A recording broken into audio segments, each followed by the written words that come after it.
Les citations bibliques d'origine divine sont données à l'esprit et se présentent à la pensée.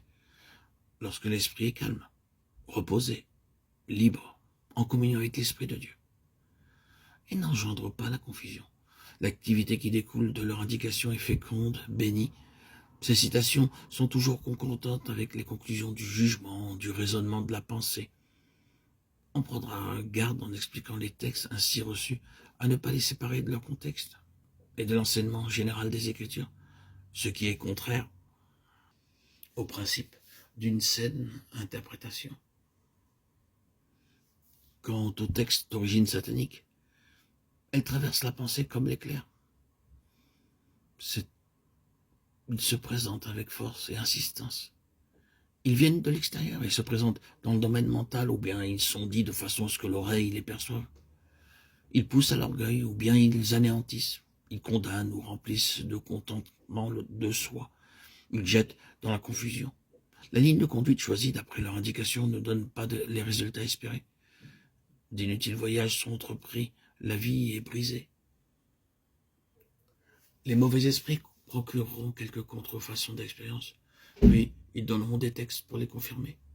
Les véritables expériences chrétiennes trouvent leur confirmation dans la parole de Dieu. Les esprits mauvais ne manquent pas de bâtir sur toutes les conceptions erronées de la vérité. Le péché qui découle de la mauvaise nature est intérieur. Il est volontaire.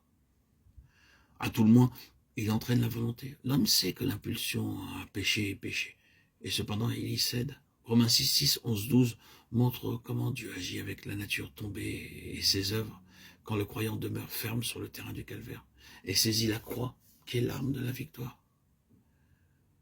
Quant au péché qui est causé par les mauvais esprits sans qu'il y ait tentation est aussi intérieur, mais il est comme imposé à l'esprit, à la pensée ou au corps, en dehors des désirs de l'homme et malgré sa volonté. Il a des pensées inexplicables, blasphématoires, des impulsions mauvaises ou des émotions inattendues, fortes, d'ordre même charnel. Si la victime le considère comme émanant de la vieille nature, elle n'arrive pas du tout à s'en affranchir, même en le refusant et en prenant l'attitude de Romains 6, 11. Il est nécessaire d'avoir un examen de soi à la lumière divine. L'homme spirituel examine et juge ses propres actions, et cet examen ne le conduit pas au désespoir, à la détresse. Il ne produit pas en lui un sentiment d'écrasement. Au contraire, il peut le conduire à une prompte décision, à un retour à Dieu, à une action rapide. Alors le chrétien a la joyeuse assurance d'obtenir une parfaite délivrance de tout ce qui ne supporte pas l'épreuve de la lumière avec le secours du Saint-Esprit. Il est en communion avec le Saint-Esprit et il peut repartir de l'avant. Quant aux mauvais esprits, eux profitent toujours d'un continuel examen de soi pour jeter sur celui qui le pratique un état constant d'accusation de soi et de désespoir. C'est tout le contraire de ce qui doit en résulter en ce qui concerne la sanctification. Au lieu de partir de l'avant, la victime se replie alors sur elle-même, elle tombe dans l'impuissance et l'incrédulité. Sachez-le, Dieu n'écrase jamais ses enfants. S'il les convainc de pécher, c'est pour leur montrer le remède. Quant aux mauvais esprits, ils poussent leurs victimes à se réfugier en elles-mêmes, intérieurement, à s'isoler du monde et de Dieu, en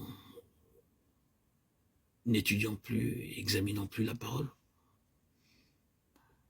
Dieu appelle les hommes à sortir d'eux-mêmes pour se réfugier en Christ.